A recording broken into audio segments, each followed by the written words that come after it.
তোমরা কি জানো ভারতে প্রথম মুদ্রা কোন রাজবংশ চালু করেছিল?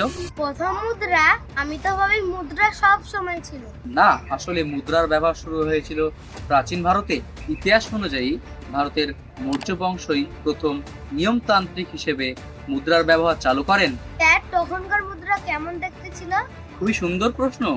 সেই সময়ের মুদ্রাগুলি ছিল ছোট ছোট রূপার টুকরোয় তৈরি, যেগুলিতে নানা প্রতীক ছাপানো থাকতো এবং সেগুলিকে বলা হতো পাঞ্চ মার্ক কয়েন।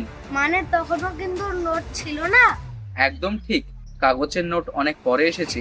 মৌর্য যুগে প্রথম মুদ্রার ব্যবহারে ব্যবসায়িক লেনদেন শুরু হয়। তাহলে মৌর্য যুগে শুধু রাজনীতি আর সাম্রাজ্যের জন্য নয়, অর্থনীতির জন্য গুরুত্বপূর্ণ ছিল। একদম ঠিক। তাই ইতিহাস পড়া মানে শুধু রাজা মহারাজা নয়, বরং সমাজ ও সভ্যতার অগ্রগতি জানা।